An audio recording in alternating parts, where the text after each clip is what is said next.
Ladies and gentlemen, the Vice President of the United States.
Ladies and gentlemen, the President of the United States.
Ladies and gentlemen, please be seated.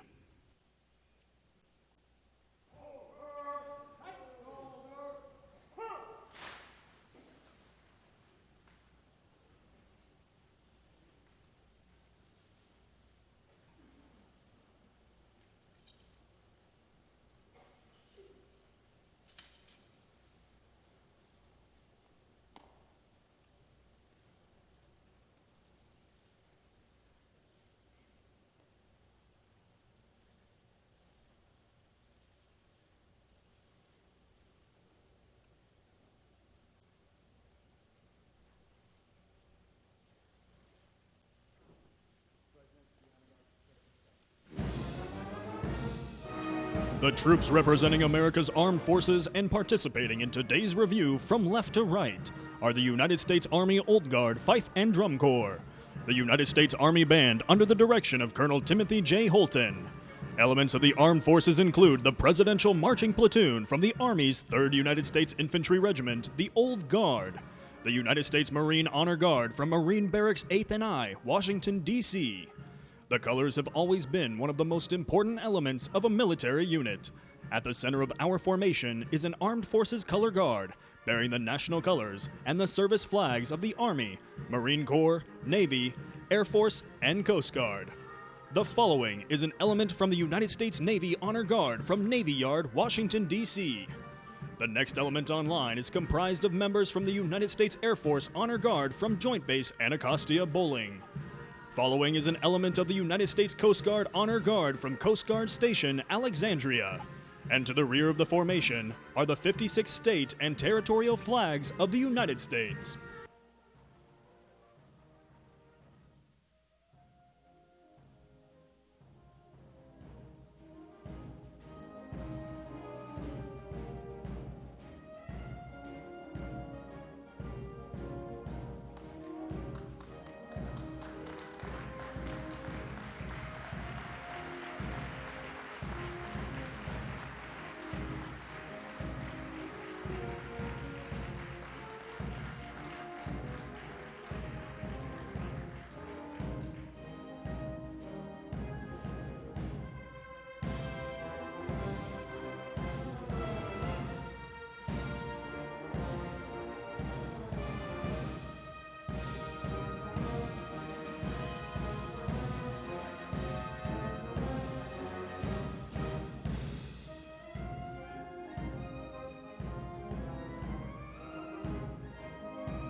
Ladies and gentlemen, please stand for the advancing of the colors and remain standing for the United States National Anthem.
Ladies and gentlemen, please be seated.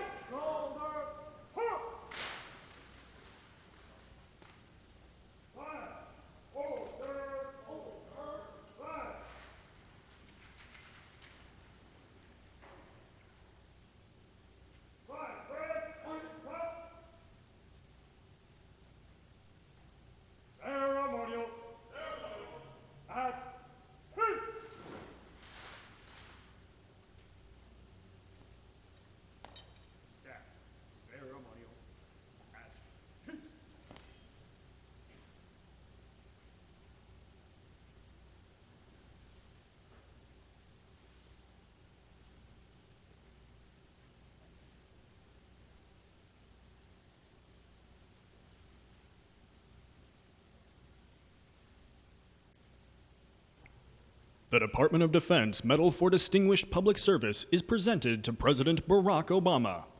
President Barack Obama distinguished himself as the Commander-in-Chief of the finest fighting force the world has ever known, from January 20, 2009 to January 20, 2017. President Obama kept our nation safe, led a strategic transition in our defense strategy, strengthened our alliances, and pursued new partnerships, and laid the foundation for a force of the future that will continue to win our nation's wars. President Obama countered decisively the most immediate threat to our national security, terrorism. He directed the operation to kill Osama bin Laden, decimated al-Qaeda's terrorist network, put the Islamic State of Iraq and Levant on a path to a lasting defeat, and developed counterterrorism platforms from South Asia to North Africa. He did so relentlessly, effectively, with increased transparency, and in strict accordance with our values. Simultaneously, President Obama achieved verifiable nuclear disarmament of Iran, the gravest threat to security in the Middle East. And while countering proliferation abroad, he directed recapitalization of our vitally important nuclear deterrent here at home. As he successfully neutralized immediate threats to our security, President Obama also directed a transition in our defense strategy.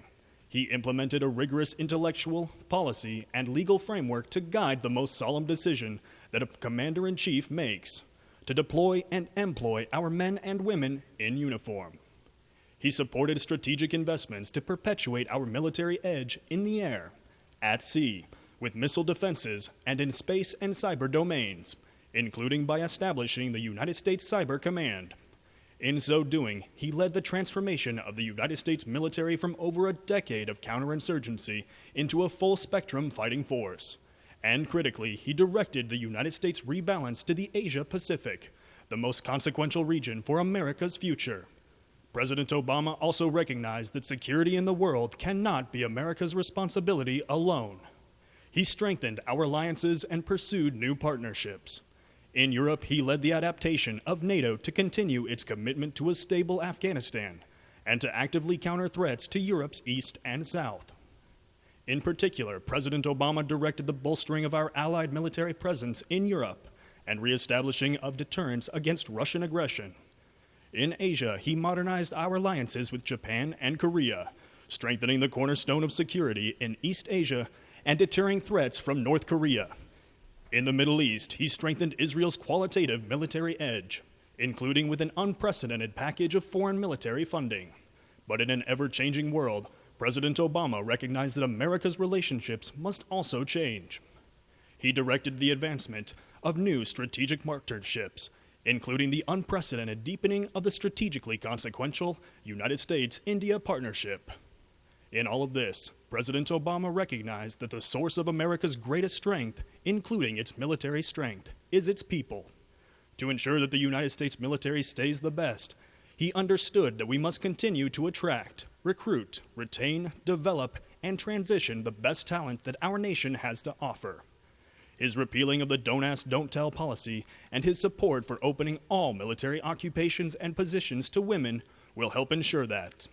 He also championed advanced research and an innovative program to care for our nation's wounded warriors and their families, and led efforts to help veterans make the transition to civilian life. These and many other distinctive accomplishments of President Obama reflect great credit upon himself, the Department of Defense, and the United States of America.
Ladies and gentlemen, please stand for the posting of the colors.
Ladies and gentlemen, please be seated.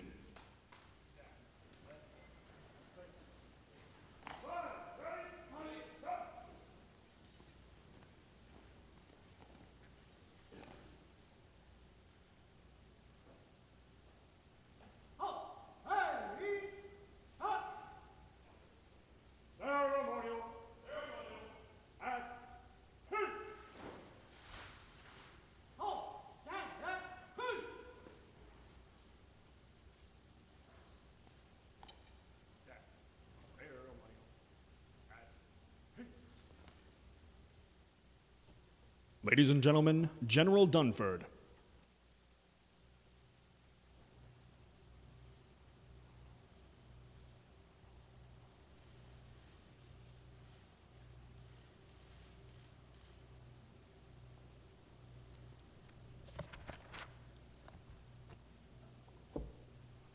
Mr. President, Vice President Biden, Secretary Carter, distinguished guests, thank you once again for joining us as we pay tribute to our Commander-in-Chief and the Obama family. Mr. President, I have the distinct honor today of representing your soldiers, sailors, airmen, Marines, and Coast Guardsmen. And as you know better than most, those men and women are busy. Thousands are deployed across the globe. They're meeting our alliance commitments and deterring potential adversaries. They're taking the fight to the Islamic State, Al-Qaeda, and other extremist organizations. They're maintaining freedom of navigation, and they're defending us from threats in space and in cyberspace. Throughout your time in office, we've often heard you express your appreciation for their service and their sacrifice. But this afternoon, Mr. President, I want to express our appreciation for your leadership and honor your service as our Commander-in-Chief for the past 8 years. Mr. President, we've been at war throughout your tenure. That's a period longer than any other American president. And throughout those years, you've always been there for us. You were there in a situation room where I personally witnessed your thoughtful and careful deliberations when ordering our young men and women in harm's way. You were there visiting the force wherever it was deployed, ensuring that our men and women had the guidance and support necessary to get the job done. You were there on the holidays meeting with troops and calling them around the world to simply say thanks. You were there when our wounded warriors returned home to heal. Your constant visits to Walter Reed were without fanfare or ceremony, but always marked with heartfelt words, hugs from moms, and more often than not, a few lunges and push-ups alongside those who were trying to recover. Finally, Mr. President, you were there at Dover Air Force Base to receive the remains of the fallen, and you were there to visit them at Arlington. I could go on, but let me share a few sentiments from the men and women that you have touched as a leader.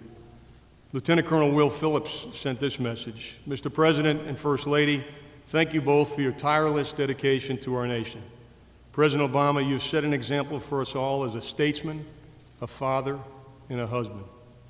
Corporal David Dennis, who's currently deployed to Iraq, told me how much he appreciated your call on Christmas Day to say thanks for his sacrifice and service. Sergeant Major Troxell and I, by coincidence, met with him a few hours after your call, and he was still pretty pumped up after that call.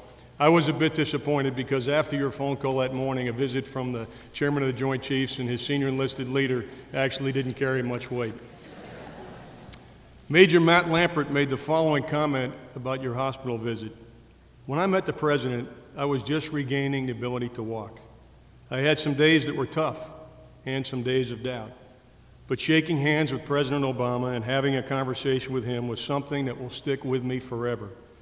Given the responsibilities that he shoulders, President Obama's thoughtfulness and common touch were pretty inspiring. Master Sergeant Keith Norris described what your support for educational benefits as a senator and as a president has meant to his family. If it wasn't for the post-9/11 GI Bill, my wife and I could not have afforded to send our children to college.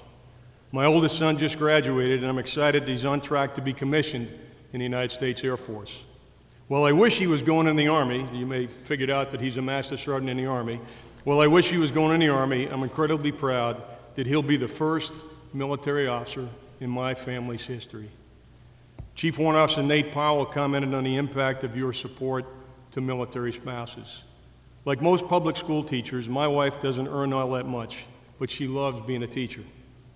Because of the Military Spouses Residency Relief Act that President Obama signed into law, my family saves thousands of dollars a year that would otherwise have to pay just because she has chosen to move with me across state lines from duty station to duty station. And on the lighter side, Captain Alex Lowe, who's an Air Force flight surgeon, is also apparently a big fan. He said, "I'm glad to have started my service under such a charismatic and cool commander-in-chief who can also play ball and sing a mean Al Green." I can't witness that, Mr. President. I've not had the opportunity to see that in the Situation Room, but I'm going to take Captain Lowe's word for it. Mr. President, on behalf of Lieutenant Colonel Phillips, Corporal Dennis, Major Lampert, Master Sergeant Norris, Chief Warrant Officer Powell, Doc Lowe, and all of our men and women in uniform, we recognize and appreciate your service, your sacrifice, your commitment to the force, and your leadership. Of course, just as military families serve, so has the Obama family. While unable to join us this afternoon, Mrs. Obama and Mrs. Biden's creation of joining forces has made a lasting impact. It significantly expanded veteran job placement and educational opportunities. The First Lady's legal advice and tireless advocacy has also benefited military working spouses, making careers more transportable for spouses who move every few years. In fact, the entire Obama family has served, and it'd be impossible to sum up all their contributions this afternoon. So in closing, I'll simply say, Sasha and Malia, thanks for sharing your mom and dad with us and the nation. Mrs. Obama, thank you for improving the lives of our families and veterans, and thanks for representing our nation with such class. And Mr. President, thank you for being a Commander-in-Chief that we have been proud to follow. On a personal note, sir, thanks for your confidence in me and in all of the senior leaders who have had the privilege to serve on your watch. And now, ladies and gentlemen, it's my privilege to introduce another individual who's made a lasting impact on our joint force and someone we've been proud to follow, our Secretary of Defense, the Honorable Ash Carter.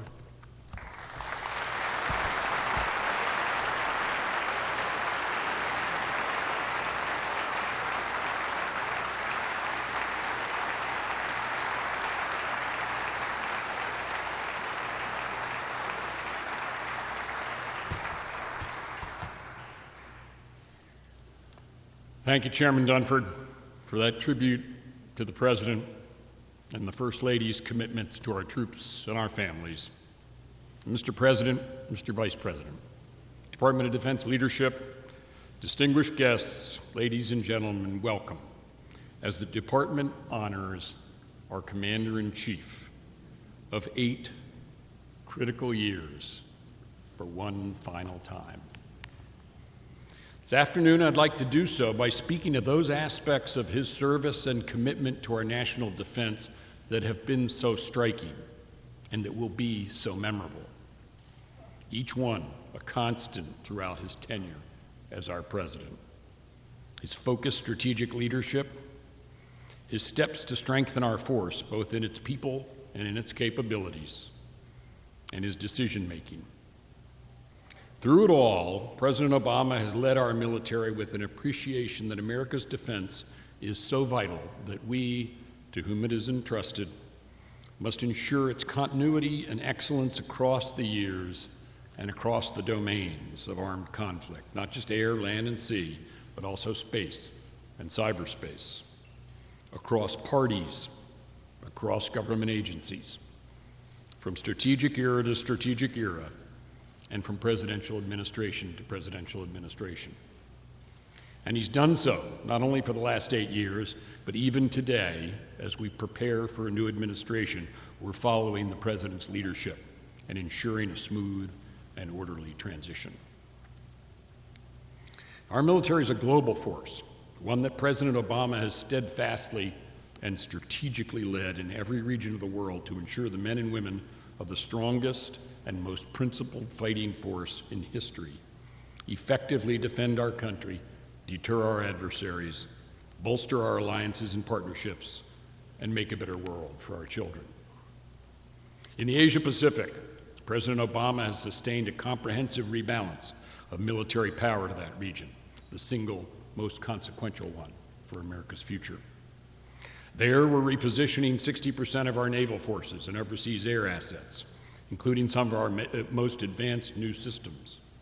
And we're strengthening and modernizing key alliances and partnerships with Japan, with South Korea, India, Vietnam, Australia, many others. In Europe, following Russia's illegal annexation of Crimea and use of hybrid warfare techniques, President Obama has stood strong with our NATO allies and led a united response to deter Russian aggression, enhancing U.S. force presence and implementing a new playbook so NATO can adapt against 21st century threats.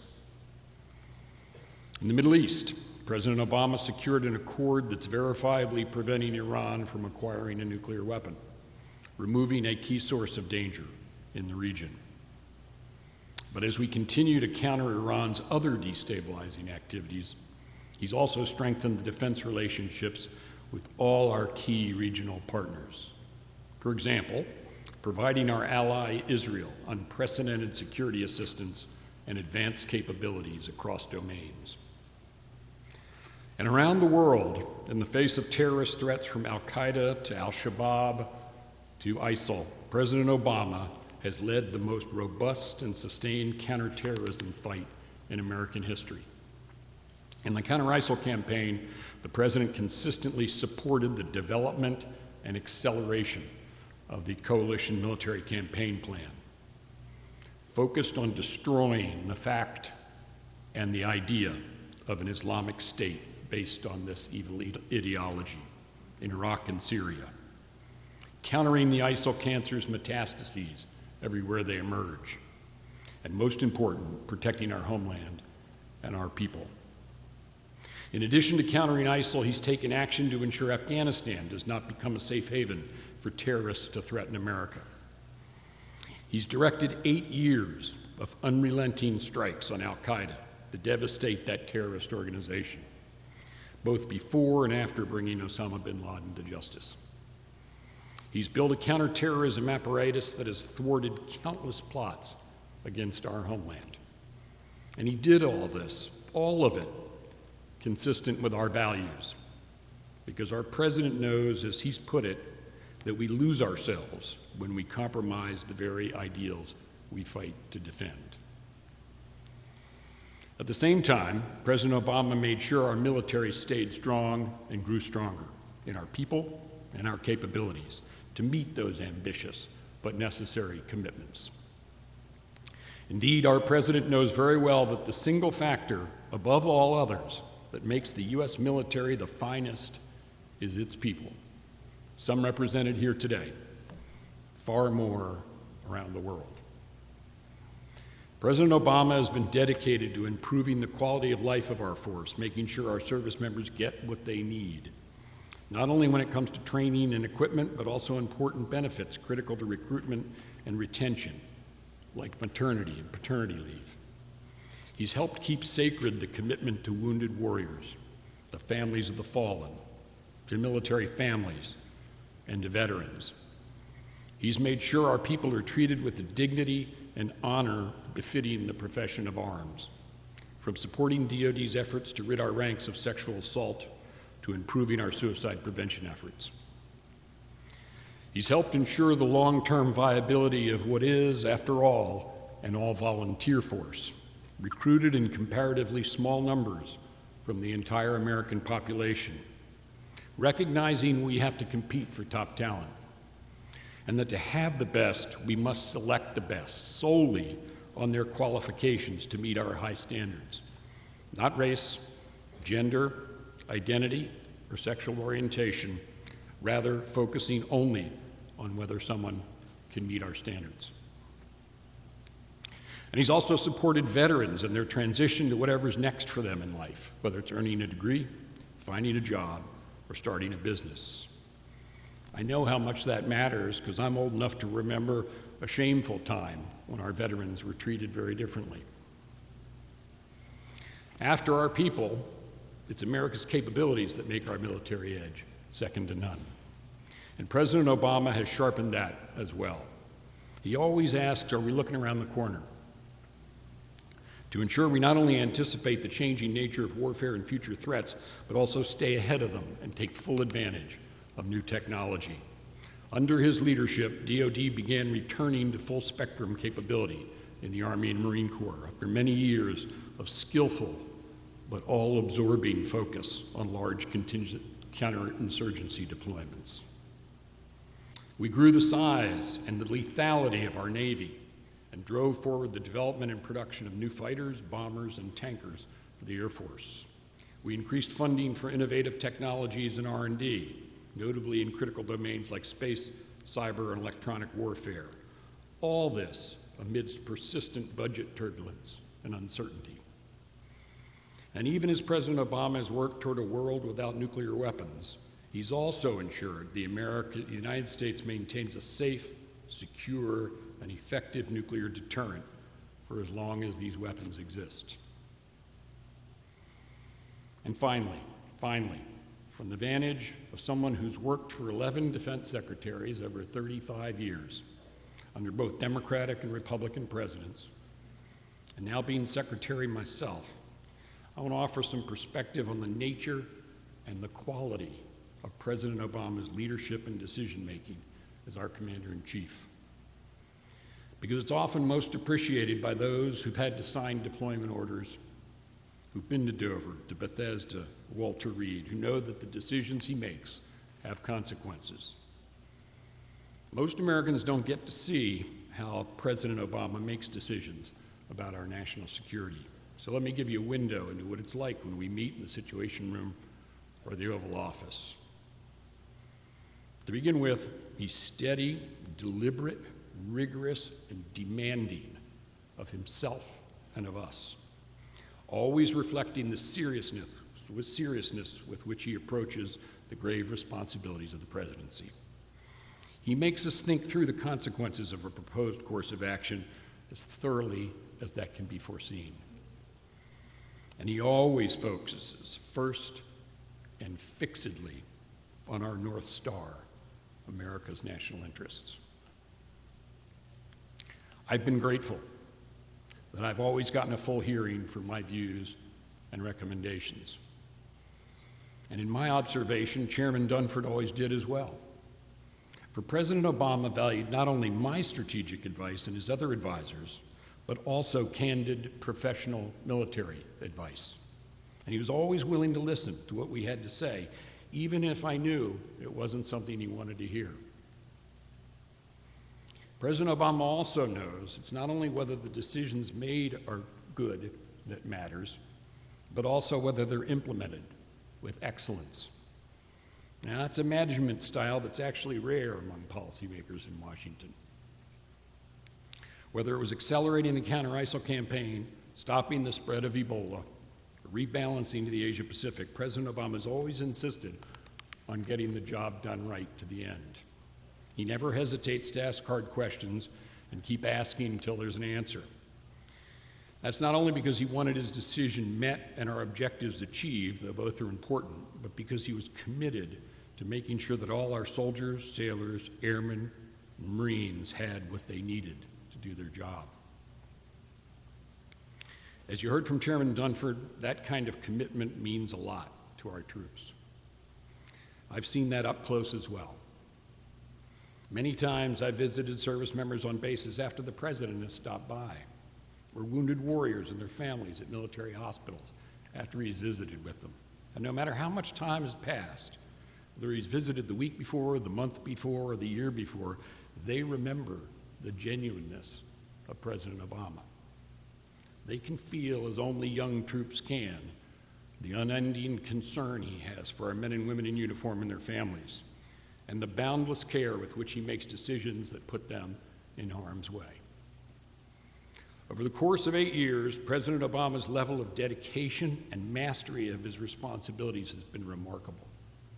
It's difficult for anyone to imagine the toll of never being able to unplug from their duties and their stakes for that long, all the while being a gracious and inspiring example, and all the while also helping to raise 2 daughters. It's impossible to imagine a man carrying more, although possibly 2 sons. Mr. President, for this and more, I've been proud to serve as your Secretary of Defense. And from me and the entire Defense Department, thank you in full measure for your leadership, your support, and your devotion to our country and its defense. May you begin to feel the great weight shift from your shoulders. May you feel the warm wind of a nation's gratitude at your back. May God bless you and your family, and may God continue to bless the United States of America. Ladies and gentlemen, President of the United States, Barack Obama.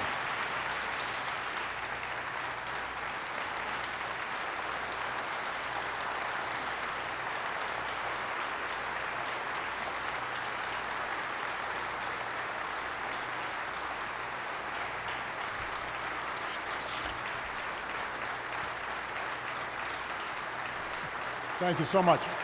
Thank you. Thank you. Please be seated. Well, good afternoon. Turns out these are easier when you're talking about somebody else.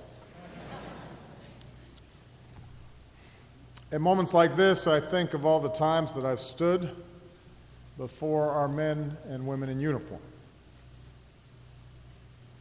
commissioning our newest officers, presiding over promotions, presenting the Commander-in-Chief's trophy to the best football team in the military. I will let you argue over that one.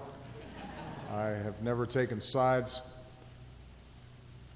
Secretary Carter, I could not be more grateful for your gracious words, but more importantly for your outstanding leadership across, as you noted, more than 3 decades and nearly all of my presidency. You have always given me, Ash, your best strategic counsel. You've made sure that we were investing in innovation for the long term and a strong force for the future. As a physicist, Ash is also one of the few people who actually understands how our defense systems work. And I know that our troops and their families are immensely grateful for the compassion that you and Stephanie have shown them over the years.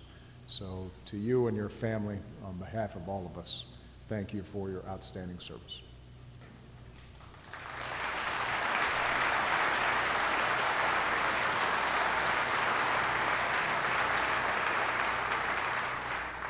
General Dunford, we've relied on you as Commandant of the Marine Corps, as our commander in Afghanistan, and now as our nation's highest-ranking military officer. I thank you and General Selva and the entire Joint Chiefs for the unvarnished military advice that you've always provided to me, for your dedication, for your professionalism, for your integrity. Because of you, because of this team, our armed forces are more integrated and better prepared across domains, a truly joint force, which is why, as a White Sox fan, I can overlook the fact that you love the Red Sox.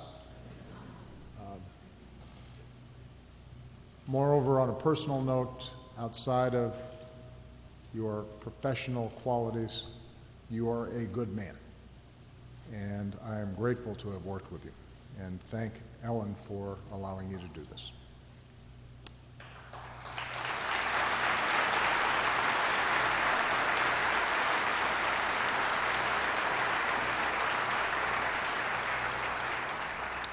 To members of Congress, Vice President Biden, who along with Jill has known the love and the pride and the sacrifice of a military family, to Deputy Secretary of Work, service secretaries, distinguished guests, dedicated civilians from across the Defense Department, my national security team, most of all, our men and women in uniform.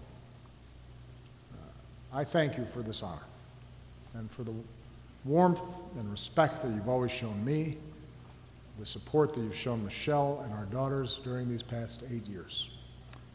And so, although I recognize that the formalities require me listening to praise directed in large part to me, I want to turn the tables.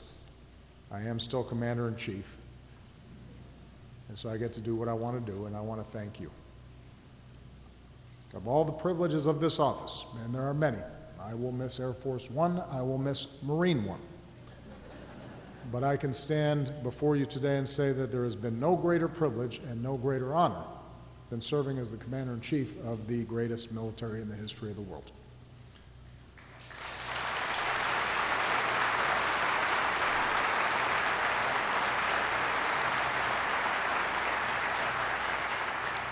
When I took office, I noted that presidents and those of you in uniform swear a similar oath to protect and defend this country and the Constitution that we cherish. By stepping forward and volunteering, by raising your right hand and taking that oath, each of you made a solemn pledge. You committed yourself to a life of service and of sacrifice. And I, in turn, made a promise to you, which, to the best of my abilities, I've tried to uphold every single day since. That I would only send you into harm's way when it was absolutely necessary, with a strategy and well-defined goals, with the equipment and the support that you needed to get the job done. Because that's what you rightfully expect, and that is what you rightfully deserve. I made that pledge at a time when less than 1% of Americans wear the uniform. Fewer Americans know someone who serves. And as a result, a lot of Americans don't see the sacrifices you make on our behalf. But as Commander-in-Chief, I do. I've seen it when I look into the eyes of young cadets, knowing that my decisions could very well send them into harm's way. I've seen it when I visited the field in Bagram, in Baghdad, far from your families, risking your lives so that we can live ours safely and in freedom. And so you have inspired me, and I've been humbled by you consistently. And I want every American to know what I know. Through year after year after year of continuous military operations, you have earned your place among the greatest generations. The list of accomplishments that Joe and Ash so generously mentioned, they're because of you. It's what I tell my staff. I'm the front man. But you're the ones doing the work. Because of you, our alliances are stronger, from Europe to the Asia Pacific. Because of you, we surged in Afghanistan, trained Afghan forces to defend their country, while bringing most of our troops home. Today, our forces serve there on a more limited mission, because we must never again allow Afghanistan to be used for a safe haven in attacks against our nation. It's because of you, particularly our remarkable special forces, that the core al-Qaeda leadership that attacked us on 9/11 has been decimated. Countless terrorist leaders, including Osama bin Laden, are gone. From South Asia to Africa, we have forged partnerships to go after terrorists that threaten us. Because of you, we are leading the global coalition against ISIL. These terrorists have lost about half of their territory. They are losing their leaders. Towns and cities are being liberated, and I have no doubt this barbaric terrorist group will be destroyed because of you. You've shown that when it comes to fighting terrorism, we can be strong and we can be smart. Not by letting our forces get dragged into sectarian conflicts and civil wars, but with smart, sustainable, principled partnerships. That's how we brought most of our troops home, from nearly 180,000 troops in Iraq and Afghanistan down to 15,000 today. That's how, even as we've suffered terrible attacks here at home, from Boston to Orlando, no foreign terrorist organization has successfully planned and executed an attack on our homeland these past 8 years. Because of you, the world has seen the awesome reach of American armed forces. In some of the first few weeks of my job, when Somali pirates took Captain Phillips, later on when they kidnapped Jessica Buchanan, it was you that went in, and you that risked everything, and you that brought these Americans home to their families. The world has seen your compassion to help you deliver in times of crisis, from an earthquake in Haiti to the tsunami in Japan. Think of Ebola and the countless lives this armed forces saved in West Africa. It was you that set up the architecture and set the example for the world's response. One woman in West Africa said, "We thanked God first and then we thanked America second for caring about us."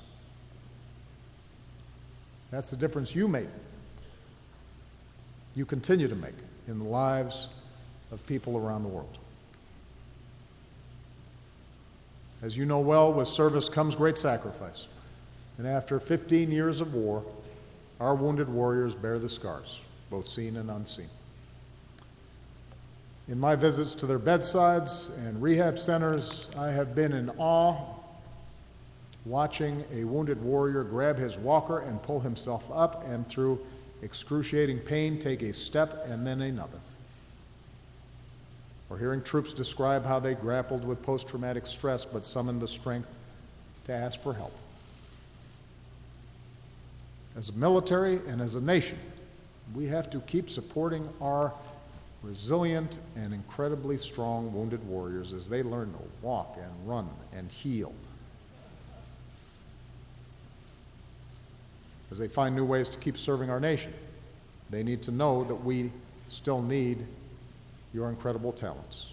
You've given so much to America, and I know you have more to give. And then you have not seen the depths of true love and true patriotism until you've been to Dover. When our troops receive our fallen heroes on their final journey home. Until you have grieved with our Gold Star families who've given a piece of their heart to our nation, a son or a daughter, a father or mother, a husband or wife, a brother or a sister. Everyone a patriot. Every single one of these American families deserves the everlasting gratitude and support of our entire nation.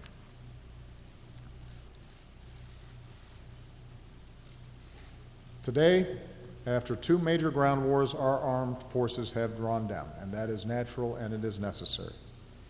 And after reckless budget cuts of sequester, we need to keep improving the readiness and the training and modernizing our forces. So let me take this opportunity, while I still have it, to appeal to our friends from Congress who are here. We cannot go back to sequestration. There's a responsible way forward, investing in America's strengths, our national security, and our economic security. Investing in the reform and the equipment and the support that our troops need, including the pay and the benefits and the quality of life and the education and the jobs that our troops and our veterans and all of your families deserve. But make no mistake, even with the challenges of recent years, and there have been challenges, our allies and adversaries alike understand America's military remains by far the most capable fighting force on the face of the earth. Our Army, tested by years of combat, is the best trained and best equipped land force on the planet. Our Navy is the largest and most lethal in the world, on track to surpass 300 ships. Our Air Force, with its precision and reach, is unmatched. Our Marine Corps is the world's only truly expeditionary force. Our Coast Guard is the finest in the world.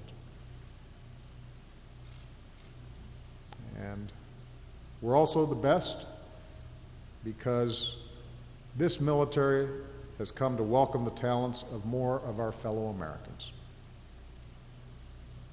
Service members can now serve the country they love without hiding who they are or who they love. All combat positions in our military are now open to women. And Joe Biden and I know that women are at least as strong as men. We're stronger for it. It's one of the reasons that our military stands apart as the most respected institution in our nation by a mile. The American people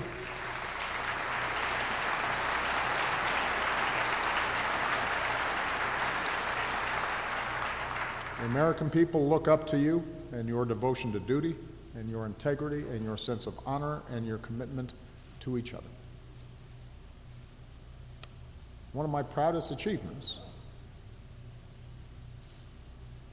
is that I have been able to, I think, communicate through the constant partisan haze, along with so many others, how special this institution is. And the esteem in which our military is held has held steady and constant and high throughout my presidency. And I'm very grateful for that. Because you remind us that we are united as one team. At times of division, you've shown what it means to pull together. So my days as your Commander-in-Chief are coming to an end, and as I reflect on the challenges we have faced together and on those to come, I believe that one of the greatest tasks before our armed forces is to retain the high confidence that the American people rightly place in you. This is a responsibility not simply for those of you in uniform, but for those who lead you. It's the responsibility of our entire nation. And so we are called to remember core principles. That we must never hesitate to act when necessary to defend our nation, but we must also never rush into war, because sending you into harm's way should be a last and not first resort. It should be compelled by the needs of our security and not our politics. We need to remember that we must not give in to the false illusion of isolationism, because in this dangerous time, oceans alone will not protect us, and the world still seeks and needs our leadership as the one indispensable nation. We have to remember that our military has to be prepared for the full spectrum of threats, conventional and unconventional, from 20th century style aggression to 21st century style cyber threats. And when we do go to war, we have to hold ourselves to high standards and do everything in our power to prevent the loss of innocent life, because that's what we stand for. That's what we should stand for. We have to remember that as we meet the threats of our times, we cannot sacrifice our values or our way of life. The rule of law and openness and tolerance that defines us as Americans. That is our greatest strength and makes us a beacon to the world. We cannot sacrifice the very freedoms that we're fighting for. And finally, in our democracy, the continued strength of our all-volunteer force also rests on something else. A strong bond of respect and trust between those in uniform and the citizens that you protect and defend. At a time when too few Americans truly understand the realities or sacrifices of military service. At a time when many political leaders have not served.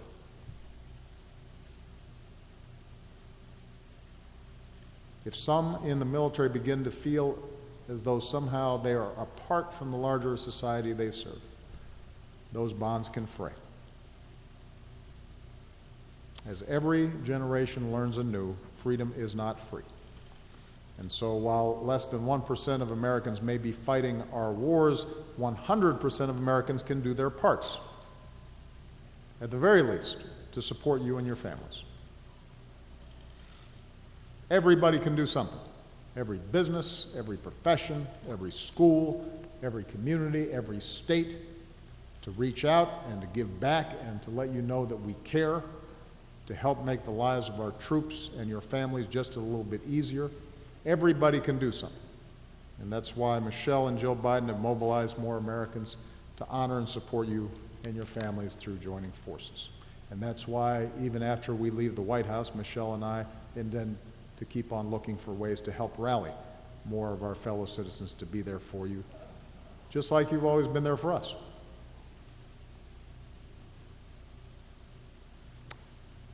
So we can't say it enough and we can't show it enough. Thank you for your patriotism. Thank you for your professionalism. Thank you for your character in representing the very best of the American spirit. Our nation endures. We live free under the red, white, and blue because of patriots like you. It has been a privilege of a lifetime to serve with you. I have learned much from you. I am a better man having worked with you. I'm confident that the United States and our armed forces will remain the greatest force for freedom and security that the world has ever known. God bless you and your families, and God bless the United States of America.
Ladies and gentlemen, the service songs of the Armed Forces of the United States.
Ladies and gentlemen, this concludes today's farewell tribute in honor of our Commander-in-Chief, Barack Obama, the 44th President of the United States. Please remain at your seats and enjoy the United States Army Band until the departure of the official party from Comney Hall.